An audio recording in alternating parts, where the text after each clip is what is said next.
요즘 날씨 왜 이럴까? 내일 날씨는 어떻게 될까요? 기상을 파헤쳐보는 시간. 맹소영의 날씨 이야기. 기상 분야에서 맹활약을 펼치고 있는 맹소영 기상 칼럼니스트 나오셨습니다. 어서 안녕하십니까? 오십시오. 네, 안녕하세요. 네. 저 많이 오랜만에 왔죠. 그런가요? 헤드셋 끼고 되게 오랜만에 와서 낯설었어요. 헤드셋을 주섬주섬 방금 전에 끼고. 저희가 지난번 전화 연결이었나? 자주 모시겠습니다. 아, 전화 연결이 있었죠. 그렇죠. 그쵸, 그쵸. 얼굴을 예. 그러네요. 보고 안 보고가 크네요. 그러니까. 아니 근데 맹활약 이런 거는 다른 방송사에서도 많이 들으시죠? 수식어로 많이 붙죠. 이런 안 때문에. 하시는. 그래? 아, 우리만 하는구나. 다행이다. 괜찮으시죠? 네. 근데 그 부모님이 싫으시거나 그러진 그 않죠. 맹을 아주 찰지게 하시는 분이 최진만 기자밖에 그치. 없는 것 같아요. 아주 찰지게. 아유, 근데 그러니까. 아주 임팩트가 있습니다. 예. 그러니까 맹활약 중인 맹소영 기상 컬럼니스트 함께하겠습니다. 그리고 오늘 또 그 비도 오고 맞아요. 또 듣고 싶은 얘기도 많고 궁금한 얘기도 많고 오늘 또 시간도 많아요. 오늘 시간도 많아. 예, 마음껏 한번 펼쳐주십시오. 예, 그럼 오늘 본격적으로 얘기 한번 들어가죠. 네. 바람도 많이 불고 맞아요. 저도 저는 밖에 건물 말고 요 OBS 건물 야외 주차장에 됐는데도 네. 그 몇 초 걷는데도 바람이 그니까. 제 말이 저 거기 그 몇 걸음 걸어오는데도 바람이 온 머리가 막 난리가 났고 근데 어. 어떡하죠? 왜요? 바람이 이제 더 강해지고 그래요? 이제 기온도 떨어지는데 그러니까. 그러니까 지금이 많이 떨어져. 우리가 지금 가을이라고 얘기하는데 평상적인 가을은 아닌 거잖아요. 가을 날씨가. 오늘 기온 자체는 평상시의 기온보다는 조금 높은 편이에요. 그렇죠. 많이 낮지는 않아요. 왜냐면 낮 기온은 또 생각보다 많이 안 떨어지더라고요. 오늘 낮에도 뭐 평년보다 약간 낮게 떨어지는 게 맞긴 해도 한 이맘때 정도 수준이기는 해요. 그런데 예. 문제는 뭐냐 바람. 맞아요. 우리가 여름에는 습도 얘기를 많이 했잖아요. 예. 똑같은 기온이어도 습도가 어느 정도이냐에 따라서 우리가 체감하는 더위가 달라지는 거죠. 네. 그러니까 대기 중에 습도가 높다고 하는 것은 어제 저희 아이 둘째 아이 공개 그 수업 갔거든요. 중삼. 딱 요 얘기 하더라고요. 기화열 얘기. 기화열 얘기. 그래서 선생님이 막 가르치는데 마지막에 학부모님들 참여하신 분께도 질문할 거예요 라고 했는데 나 자신 있어 라고 하는데 안 시키더라고요. 나 자신 있는데. 네, 그래서 어제도 그 얘기를 하는데 습도가 너무 높으면은 그 우리 몸에서 땀이 증발할 때 열이 필요한데 그 열을 흡수하면서 대기 중으로 날아가 줘야 되는데 날아갈 공간이 없으니까 우리가 여름에는 높은 습도 때문에 엄청 체온이 떨어지지 않아서 더웠던 거예요. 그렇죠. 근데 지금은 사정이 달라진 게 차가운 바람이 불게 되면은 우리 몸에 열을 가져가기도 해요. 그리고 차가운 공기는 건조해요. 이제는 대륙에서 부는 바람이라. 네. 그러면 얘가 건조하면 왜 우리 여성분들도 날씨 딱 건조하다 느끼면은 피부가 막 바짝바짝 마르지 않나요? 맞아요. 핸드크림 필수예요. 필수예요. 지난주부터 그러더라고요. 저는 남자도 그렇습니다. 그러니까. 예. 저는 손은 그거 되게 굉장히 악건성이거든요. 네. 그래서 얼굴과 특히 입술부터 저는 오던데. 맞아. 입술 딱 갈라지기 시작하면은 건조하구나. 그게 왜냐면 대기 중에 습도가 낮으니까 얘네가 이 물체들의 사물의 수분을 가져가려고 하는 거예요. 그래서 자기 습도를 채우는 거예요. 네. 그러다 보니까 공기가 건조한데 우리 몸은 어느 정도 이 수분이 표면적으로 좀 있어야지 얘가 또 체온을 보호하는 역할을 하거든요. 그런데 수분을 빼앗기기 때문에 체온이 떨어지는 것도 있고 네. 공기 자체가 차갑기 때문에 열을 빼앗기는 것도 있고 예. 그래서 바람이 불 때는 한 초속 1m 정도의 바람이 체감 온도가 한 1도 정도 떨어져요. 그러니까 물론 찬 바람에 한해서. 예. 그렇게 되면 여름에는 뜨거운 바람 불 그렇지. 때는 그렇죠. 더 뜨겁잖아요. 그러니까 찬 바람에 한해서. 저희가 아까 오프닝에도 그 비의 그 수치에 대해서 얘기했는데 아까 그 초속 1m라고 하셨잖아요. 1m/s. 네. 예, 그게 어느 정도예요? 그러니까 아까 우리 그 회사 앞에서 마주쳤던 그 바람 정도는 몇 미터/s예요? 물론 제가 이제 정확한 그 관측을 봐야 되고 네. 그리고 이 내가 바람을 맞이하는 이곳에 기상 장비가 있어야지 하는지가 제일 정확하기는 해요. 감으로. 네, 근데 이제 감으로 얘기를 하면은 보통은 일반적으로 우리가 강풍주의보가 내려졌다. 지금 해상에 풍랑특보가 내려지고 서해안 쪽으로는 지금 풍랑경보예요. 네. 그리고 해안가 대부분 지역 아주 폭넓은 해안가 주변에는 지금 강풍특보거든요. 예. 근데 강풍특보가 내려지는 것은 초속 한 14m 정도. 아. 근데 우리가 초속보다는 이제 시속이 훨씬 더 와닿잖아요. 그렇죠. 그렇게 되면은 거의 한 시속 50km에 가까운 바람이 불어요. 그러니까 운전으로 따지자라고 하면 네. 우리가 창문을 다 열고 맞바람이 불지 않고 정온의 상태, 바람이 전혀 불지 않는 상태에서 한 시속 50km만 달려보세요. 그럼 그때 막 콜콜 거리는 정도의 바람이 부는 거기 때문에 맞아요. 강풍주의보가 내려졌다라고 하는 것은 어떻게 보면은 우리가 평상시에 느끼는 바람에 대한 불편한 정도가 아니라 정말 요런 간판들, 배너들 좀 그냥 쓰러질 정도의 시설물이 야기되는 정도인 거지. 예, 지금 이제 경기도 지역은 내륙 지역 같은 경우에는 강풍특보 안 내려졌잖아요. 네, 맞아요. 근데도 이 정도 바람이 분다는 건 보통 한 초속 3, 4m의 바람만 불어도 우리가 오늘 좀 바람 불어 치마가 너무 펄럭여 이런 불편한 정도인데 네. 뭐 제가 여기 멘트 하면서 좀 구체적으로 제가 찾아보긴 하겠지만 한 초속 5m는 훌쩍 넘는 바람일 것 같기는 해요. 네. 오늘은 그렇구나. 이렇게 막 불편할 정도의 네. 바람이라고 하면 상당히 바람이 불기는 맞아요, 하는 맞아요. 거예요. 알겠습니다. 바람 불면은 일단 체온도 뺏기고 그리고 또 이제 주름도 생기고 하여튼 수분을 잘 유지해야 될 것 같습니다. 아직은 가습기 켤 정도는 아니잖아요, 그죠? 그래도 조금 수분감이 있으면 비가 최근에는 좀 많이 왔기 그래서? 때문에 그렇지만 그렇지. 예. 그래도 뭐 앞으로의 열흘 동안 날씨를 보니까 뭐 간간히 비의 무드는 좀 있더라고요. 예. 하지만 11월 들면은 비 소식이 현저하게 줄어들면 예. 이제 가습기도 필요하죠. 그러니까 제습기를 집어넣고 가습기를 빼야 되겠네. 예. 반대로 해야지. 근데 방금 비 얘기하셨지만 아까 최진만 기자도 주말에 진짜 너무 많이 왔는데. 맞아요. 아니, 장대비야 장대비. 그러니까 원래 이맘때 이렇게 비가 내리나요? 이 정도까지 비 안 내리죠. 그쵸. 이 정도까지 비는 지금 제가 바람 한번 보니까 예. 요거 제가 오는 길에 수도권 기상청이 있어요. 오는 길에 예. 그쪽에 관측된 자료인 것 같아요. 네. 네. 지금은 한 초속 한 5m가 조금 안 돼요. 이건 관측 지점 값인데 맞추셨네. 아까 5m. 초속 5m 조금 안 되는데 아마 이 도심 같은 경우에는 건물 사이에 그 이제 빌딩풍이라고 해서 맞아요. 사이사이 바람의 강도가 더 강해지기 때문에 맞아요. 이 내륙에서 느끼는 그 일반 사람 도심 안에서 느끼는 바람의 강도 이보다 좀 더 셀 거예요. 일단 그치. 비는 많이 내리기는 했어요. 보통 우리가 통상적으로 가을이라고 하면은 9월, 10월, 11월을 가을이라고 하잖아요. 네. 그래서 1년 동안에 내려야 될 비의 양의 전반적인 상황하고 비교를 했을 때 가을의 비의 양은 턱없이 부족하기는 하죠. 예. 근데 그 중에서도 9월은 좀 비다운 비가 내려요. 한 달 동안 뭐 서울을 기준으로 했을 때 그래도 한 140mm가 좀 넘게 비가 내리는데 이때는 좀 그 영향이 커요. 이렇게 기상학적으로 비구름이 자주 다가온다라기보다는 이때는 아직까지 태풍의 영향권에 드는 상황이기 때문에 예. 강수량이 좀 높은 편이지만 10월에는 한 달 동안에 내리는 비가 물론 서울 기준이지만 50mm가 살짝 넘어요. 한 달 내내. 한 달 내내. 근데 지난 주말에도 세차게 비 왔는데 중부지방에 100mm 가까운 비가 이틀 동안 내렸고요.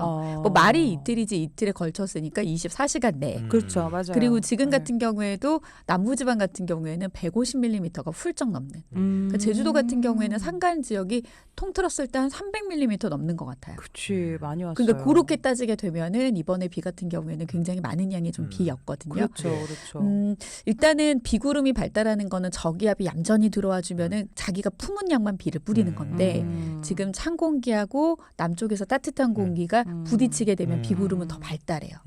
거기다가 지금 남쪽에서는 바다가 뜨겁기 때문에 해양에서의 비구름의 연료가 되는 수증기를 공급하고 또 막 이제 불어넣으시는구나. 거기서 이제 플러스 알파가 생기는 거죠. 그리고 네. 기존에 우리나라 조금 평년보다 더웠잖아요. 맞아요. 그러니까 더운 공기하고 또 충돌이 일어나니까 바람도 강하게 불고 천둥 번개 치고 그러니까 그렇구나. 불안정한 거죠. 계속해서. 그러니까 계절이 서서히 3개월에 걸쳐서 서서히 다가와야 되는데 하루 사이로 다가오니까 날씨가 요동칠 수밖에 없는 거예요. 그러니까. 그러니까 비 오는 거 자체는 좋아요. 근데 이게 갑자기 변침하는 거 급침이라고 하잖아요. 예, 급변침. 안 오면 그러니까. 너무 안 오고 오면은 네. 너무 많이 오니까. 예. 그렇죠. 약간 아까 우리 청취자분들이 주신 것처럼 커피 한 잔 즐길 수 있고 약간 음악 맞아요. 즐길 수 있는 정도로 잔잔하게 내리는 가을비는 좋은데 아니 근데 아까 우리 그 얘기했거든요. 비를 내리는 게 봄, 여름, 가을, 겨울 느낌이 다 다르잖아요. 근데 맞아요. 실질적으로 뭔가 좀 과학적인 그게 있는 거예요? 아니면 온도 이런 것 때문에 그런가?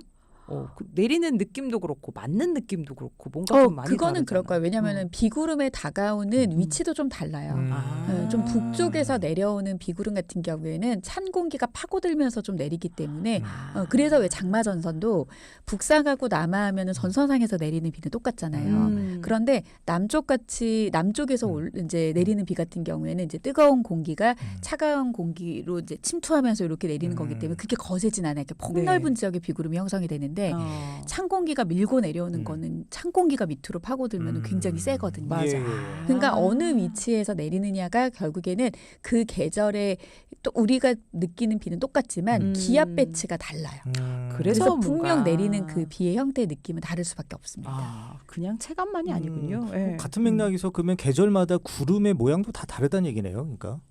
계절도 분명히 다를 수 있죠. 음. 계절도 다르지만 매일같이 나타나는 것도 그때 상황에 따라 다르기도 해요. 그래서 오. 구름만 연구하는 학회도 있어요. 그래요. 구름 학교가 있어요? 저도 그래서 한참 기상캐스터를 20년 전에 했었죠. 네. 그때 했었을 때 구름에 너무 매력을 느껴서 빠졌었던 적이 있었거든요. 그래서 구름 공부를 좀 한번 해보려고 했었었는데 예. 네. 구름을 잘하려고 하면 물리를 잘해야 돼요. 역학적으로 분석을 예. 하는데 우리 눈에는 하얗게 솜사탕처럼 보이잖아요. 근데 맞아요. 구름 연구는 그 보이지 않는 수식을 공부를 해야 돼서 아이고 안 되겠다. 뜬구름 잡기식의 공부를 하려면 참 어려울 것 같긴 해요. 예. 어려워요. 많이 넣으셨네요. 괜찮습니까? 괜찮았어요 지금? 그 언어 예. 일리가 많이 넣으셨어요. 이야. 칭찬해 또 드립니다. 호응해 주신 거 좋네요. 예. 썰렁할 뻔했는데. 네. 그러니까. 그럼 어쨌든 당분간 10월 중에는 비가 내리면 좀 세차게 내릴 수도 있다는 얘기네요. 11월 오기 전에는. 그래도 근데 지금 오늘 이번처럼 내리는 비가 내리진 않아야 되는 게 좀 정상이기는 하죠.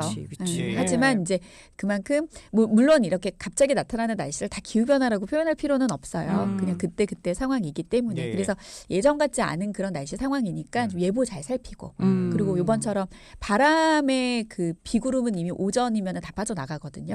근데 바람은 좀 며칠 남아 있을 거예요. 해상의 바람도. 예. 그러니까 뭐 지역으로 이동하시거나 또 배편 이어가시거나 항공기 이용하시는 분들은 꼭 날씨 상황 확인을 하셔야 됩니다. 알겠습니다. 체감상은 또 바람이 좀 많이 불 거라고 합니다. 아니 그 지난주 토요일에 그 설악산에 첫눈 왔다는 그 기사 봤거든요. 좀 황당하긴 했어요. 예, 그래 이러다 그냥 훅 이제 겨울 오는 거 아닙니까? 국립공원 설악산 국립공원 담당자분들은요 네. 그렇게 당황하지 않아요. 원래 있는 거예요? 원래 이맘때 와요. 그러니까 비 왔다는 데가 대청봉 막 이런 데죠, 그죠? 맞아요. 그죠? 예. 중청 대피소 한 해발고도 1,000m 넘는 그 지역들인데 원래 이맘때 와요.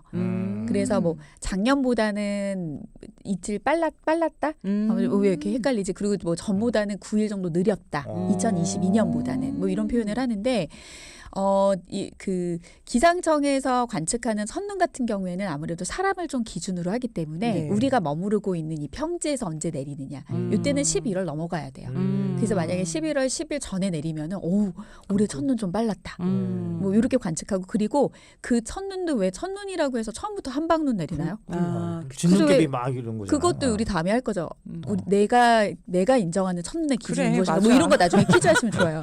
그러니까 이 기록도 사람들이 100%다 체감하는 첫눈은 분명 아닐 거예요. 그러니까. 그러면 한 그치. 11월 하순 정도 네. 뭐 이쯤에 우리가 생각하는 첫눈이라 10월은 굉장히 이른 것처럼 느끼기는 하지만 가장 빨랐던 첫눈은 설악산 산지에서 10월 10일 정도에 내렸어요. 그러니까 네. 이맘때 눈이 내리는 거는 맞기는 해요. 그러니까 그만큼 찬 공기가 많이 우리나라를 못 내려온 거죠. 그리고 우리가 너무 더위 얘기만 하다가 갑자기 눈 얘기를 하니까 그러니까. 너무 점핑해가지고 또 당황한 것도 있고. 아니 그 옷을 요즘 어떻게 입어야 될지 모르겠어요. 맞아요. 그래서 요즘에는 옷장을 정리한다기보다 그냥 항상 사시사철 있는 옷들이 항상 그냥 있어요. 네, 저 막 같은 집어 넣을까 하다가 보면 또 더워. 그래 맞아요. 그래서 애매하게. 옷 얘기는 저한테 물어보지 마세요. 옷 얘기는. 오늘 되게 오늘 화려하게 입고 오셨습니다. 아유, 근데 보통은 이제 저도 이제 멀리 오늘 와가지고 차를 갖고 왔는데 대중교통을 잘 이용하시는 맞아. 분들의 그 수집을 하는 게 사실 제일 정확하지. 맞아요. 저 아이 새 키우는데 맨날 춥다는 얘기를 하니까 애들이 맨날 날씨에 그 걸맞는 옷을 사실 이렇게 말아왔다는데 맨날 불평이 어제는 더웠다. 알겠습니다. 여러분들도 네. 날씨 관련해서 혹시 요즘 날씨 어떤지 궁금하신 점들 있으면 샵0999번 문자 주시고요. 저희 노래 한 곡 듣고 4부에서 이야기 이어갑니다. 윤종신 클래식화에 함께해요. 오늘의 날씨. 네, 오늘 날씨 이야기 맹소영 컬럼니스트와 함께 이야기 나누고 있습니다. 오늘같이 비 오는 날 그리고 예상치 못했던 바람을 맞이하는 이날 딱 좋을 때 시적절할 때 우리 맹소영 기상 칼럼니스트와 얘기 나눠서 다 좋습니다. 네. 예. 오늘은 예. 네, 이런 이야기 한번 네, 나눠볼게요. 제가 또 놀라운 기사를 봤습니다. 아니 지금 동해에서 원래 오징어가 많이 나잖아요. 맞아요. 맞아요. 근데 이 오징어가 북극에서 발견됐다고요.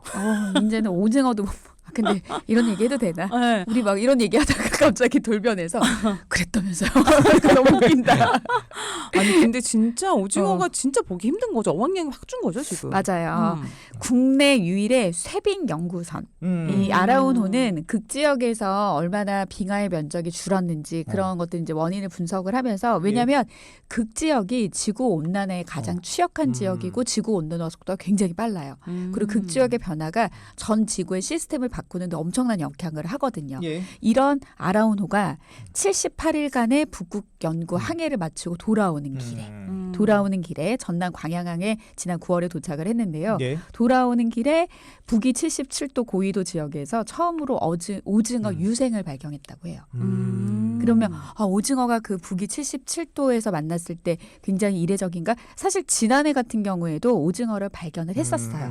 76도 선에서 오징어를 예. 발견했는데 올해 같은 경우에는 이보다도 더 높은 곳에서 오징어를 발생을 했고 거기에서 오징어 성체, 그러니까 다 자란 오징어가 아니라 유생이라고 해서 아직 덜 자란 유생이 발견이 됐다라는 거에 포커싱이 맞춰지고 있는데요. 왜냐하면 다 자란 성체 같은 경우에는 그런 어떤 물의 해류의 흐름 때문에 일시적으로 나타날 수 있긴 하겠지만 예. 유생이라는 건 뭐죠? 이미 그곳에서 번식을 하고 있다라는 거. 산란지를 비롯해서 서식지가 이제 생성이 될 수 있다라는 그렇지. 것을 좀 볼 수 있기 때문에 주목이 네. 되는 부분인데 맞네요. 반면 동해 같은 경우에는 오징어가 잘 안 잡혀서 왜 우리가 뭐만 없어지면 앞에 붙는 수식어 있잖아요.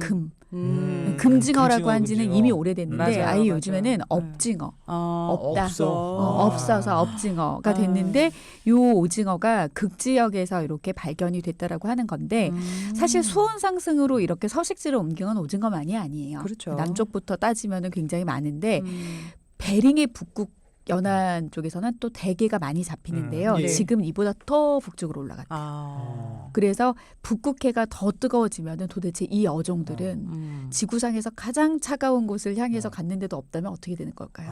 그러니까 그럼 어떻게 없어지는 건가? 없어질 수도 있죠. 그러니까. 그래서 실제 그랬어요. 지금보다 그러니까 산업화 이전 대비 지구 온도가 6도 이상, 6도의 악몽이라는 책이 있어요. 거기에서 딱 시나리오.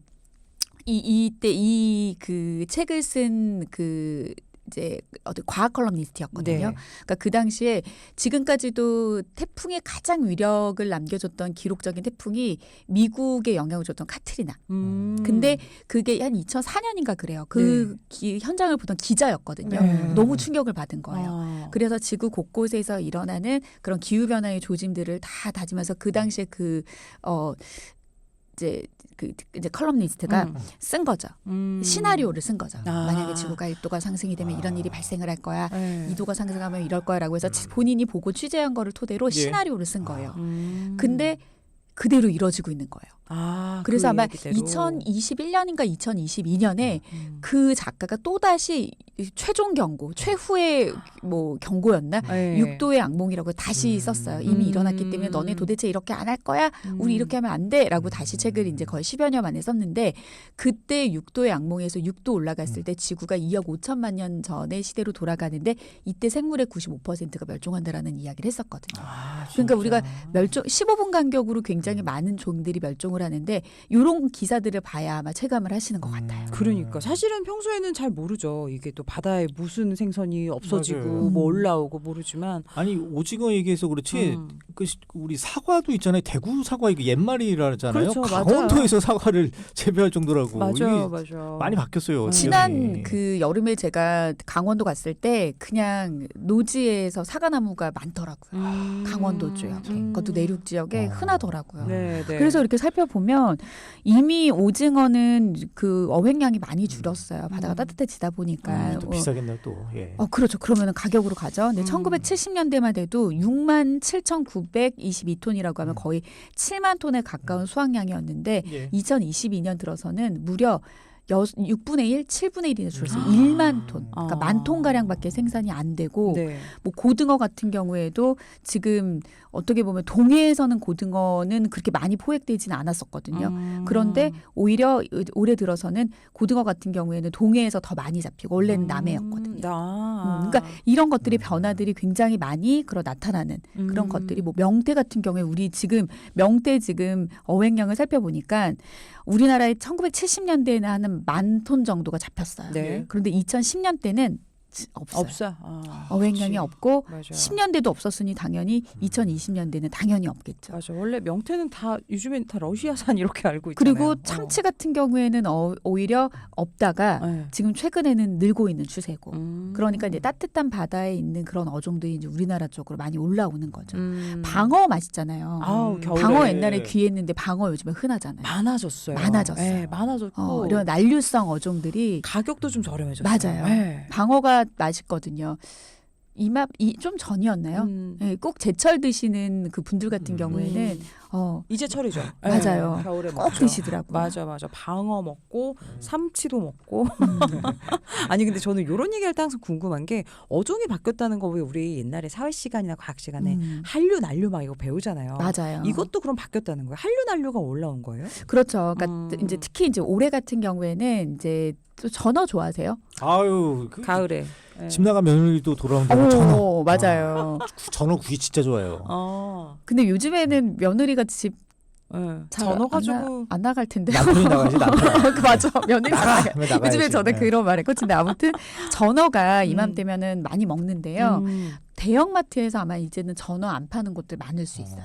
없어요? 전어가 일단은 그 어획량이 많이 줄었어요. 그래서 집 나간 며느리도 돌아오게 한다는 이 전어 무려 한 3-4배 정도 값이 상승을 했어요. 물론 구이도 먹지만 생전어도 되게 맛있거든요. 그렇죠. 회로 먹지 않아요? 맞아요. 그래서 네. 8월 전어 어획량을 살펴보니까 지난해 같은 달보다 13% 감소한 10,000톤도 안 돼요. 896톤에 그쳤다고 국립수산과학원이 이제 발표를 했는데 네네. 전어 1kg의 평균 도매가 물론 이제 소매가 아니니까 좀 와닿지는 않겠지만 가격 상승률을 보면은요. 183.9%나 올랐어요. 1년 전에 비해서. 거의 200% 가까이 가격 상승을 했고 맞네. 전어 못지않게 이맘때도 제철이 꽃게거든요. 맞아요. 예. 그렇게. 9월하고 10월이 딱 제철이에요. 맞아요. 그런데 맞아요. 꽃게도 전년 대비 176.9% 거의 200% 가량 상승을 했어요. 그래서 일부 대형마트는 올가을 전어회 판매를 아예 포기한 대형마트들이 굉장히 많은데 이 전산상의 판매 여부 이제 기록이 있는 요거가 기록을 한 그 이후에 이렇게 전어를 판매하지 않는 거는 10년 만의 일이래요. 그리고 일부 지역은 절반가량 판매량 줄이고 아니면은 생전어가 안 되니까 이제 구워서 판매하는 거. 아무래도 그 바다 온도가 따뜻해서 그렇죠. 이 전어 맞아요. 같은 경우에는 14도에서 27도 수온대에서 서식을 하는데 예. 지난해 8월 평균 해수면 온도를 살펴보니까 28.3도. 너무 올랐다. 너무 뜨거운 거죠. 그러니까 그렇네요. 당연히 어획량이 줄어들 수밖에 없는데 국립수산과학원이 올해 지난 56년간의 전지구 표층 수온을 살펴봤더니 0.7도 올랐어요. 근데 원래 동남아 지역 쪽에 그 해수면 상승이라든지 지구 온난화 속도가 굉장히 2배가 빠르게 진행이 되고 있거든요. 예. 지금 전지구의 표층 수온이 0.7도 오르는 사이에 한국의 표층 수온은 1.44도. 2배 높게 상승을 했고요. 그중에서도 우리 계속 오징어 얘기를 했는데 동해의 표층 수온이 1.9도로 가장 높게 올랐고 그다음에는 서해가 1.27도, 남해 1.15도. 그러니까 꽃게 같은 경우에는 서해의 온도 수온 상승으로 굉장히 영향을 좀 많이 받은 거죠. 그렇구나. 동해가 특히 심하네요. 동해가 그래서 특히. 이렇게 오징어가 날리군요. 아니 근데 우리 알겠습니다. 소비자 입장에서는 아유 그 못 먹어서 어째 아유 비싸. 근데 진짜로 거기서 양식업을 하시는 분들은 더 피해가 클 거 아니에요. 그렇지. 그렇죠. 양식업 하시는 분들은 피해가 굉장히 큰데 보통은 연한 수온 1도 상승. 그러니까 뭐 한 0.7도였어라고 우리는 수치만 보잖아요. 막 이게 2자릿수, 3자릿수가 돼야지 우리는 무조건 높다고 보는데 연한 수온 1도 상승은 말이죠. 육상 기온 5도 이상에 맞먹는 그 변화로 해양 생태계에 굉장히 치명적이에요. 그렇구나. 그래서 최근 13년간 고수온으로 인한 양식업 피해를 살펴봤더니 거의 2천억 규모예요.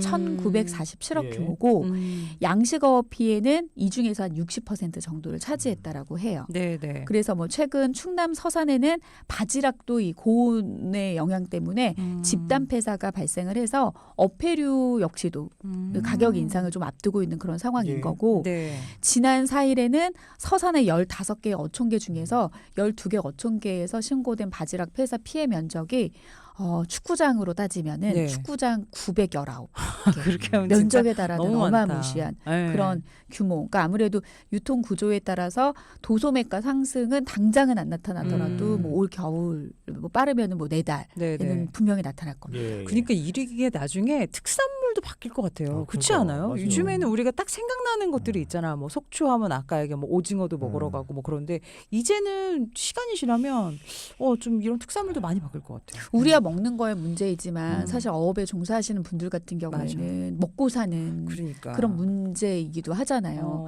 그러니까 이렇게 고수원으로 인해서 생산 어종의 변화하고 어항량이 줄면은 수산업 자체가 굉장히 큰 타격을 입습니다. 그리고 뭐 우리야 비싸서 안 먹는다라고 하지만 이 생선에 담겨져 있는 그 영양소를 꼭 섭취해야 되는 그런 분들도 굉장히 많기도 하거든요. 그리고 이제 국가 차원에서는 생산 어종에 따라서 선박 시스템을 또 다르게 해야 되고 그다음에 포획 기술도 달라져야 되기 때문에 그냥 단순히 이렇게 농가에 계신 분들이나 또 어업을 하시는 분들 같은 경우에는 우리가 그냥 일반 사업하시는 분들은 에이 나 폐업했어. 다른 거 뭐해 먹고 살지? 이거랑은 되게 다른 개념인 거예요. 이분들 같은 경우에는. 그리고 수산업계가 선원 부족하고 또 이제 선박이 노후화되는 거에 어려움을 늘 겪고 있었거든요. 맞아요. 그러니까 이렇게 갑자기 급변하는 거에 대응하기도 굉장히 힘들고 또 회기성 어종을 잡으려고 하면 어때요? 지금 우리나라 지금 그 해상을 떠났는데 그러면은 이 떠난 어종을 잡기 위해서 어떻게 해요? 연근해를 벗어나게 되면은 어업 효율성도 떨어질 수밖에 없고 그렇죠. 이에 걸맞는 선박도 바꿔야 되고 맞아. 시스템도 바꿔야 되니까 이건 어떻게 보면은 국가적인 차원에서도 굉장히 손실일 수밖에 없어요. 그러니까. 그러면 그래도 나는 뭐 먹고 싶다, 오징어를 먹고 싶다. 그러면은 수산물에 수입을 하게 되면은 또 이거는 식량 안보에도 차질이 생길 수 그래요? 있는 예. 거기 때문에 네네. 우리가 그냥 쉽게 물가 상승으로만 이어지는 부분으로 볼 수는 좀 없는 거고요. 그렇게 되면은 대응을 해야 되겠죠. 왜냐하면 바다 온도는 더 뜨거워지니까. 그러니까. 그래서 보니까 뭐 최근에는 이런 뭐 TF 팀을 만들어 가지고 구상하는 것에 대한 거를 뭐 예를 들면 수협 중앙회 같은 경우에는 기후 변화에 대한 총체적인 대응 조직을 우리 운영하겠다. 예. 그래서 앞으로 전반적인 그런 대책이나 이런 것들을 국가적인 차원에서 지원할 수 있도록 뭐를 하겠다라고 예. 했는데 좀 앞으로는 이런 수산 자원 평가 기술 개발도 좀 독려할 필요가 있는 거고 주요 어종별 분포라든지 자원형 변화에서 수산 자원 관리 어떻게 할 것인지 구체적으로도 따져야 될 부분인 거고 네. 그다음에 고수온에 강한 양식 품종을 좀 개발을 해서 그러니까. 그래서 좀 어민들이 이후의 기후 변화에 대응할 수 있는 그런 좀 미래를 만들어가는 것에 대한 그런 도움도 줘야 되고 네. 또 이제는 해양이 아니라 육상 양식을 상용화할 수 있는 예. 그런 양식업 자체의 혁신도 지금 필요하다라고 하는 목소리가 많이 나오고 있는 그런 상황입니다. 예. 그러니까 맞아. 이게 먹을 수 있는 것들이 왜 우리 동남아 같은 데 가면 그 칠리 크랩에 나오는 그런 게가 이제 어떻게 보면 또 새로운 어종으로 우리가 또 뭐 키울 수도 있는 거잖아요. 양식으로. 그렇죠. 그렇지. 그러니까 그런 것들 생각하시면 좋을 것 같습니다. 또 기후 진짜. 얘기를 많이 담는 프로그램이 우리 오늘의 기후라는 맞아요. 프로그램 있잖아요. 거기도 예. 여러 번 나가셨어요. 아, 그러세요? 네. 아니 여기 지금 1875번님이 문자 주셨어요. 타 프로그램에서 익숙한 목소리에 유심히 들으니까 우리 맹기상 칼럼니스트다. 반갑게 봤습니다. 이렇게 딱 그랬어요. 하면서 또 다른 또 TV 방송 또 막 소개하더라고요. 예. 그렇죠. 날씨의 영향이 확실히 많은 분들이 관심을 많이 가지시는 것 같아요. 맞아. 그러니까 날씨, 예. 기후 이런 것들 또 그런 코너들도 많이 생기고 프로그램도 많이 맞아요. 생기고 말 그대로 맹활약하고 예. 있는 맹수영 컬럼니스트 함께하고 있습니다. 당분간 저희가 이제 2주에 한 번씩 만나잖아요. 당분간 한 2주 정도 날씨 한번 예측해 주시죠. 요거까지 마지막으로 얘기를 나누죠. 네.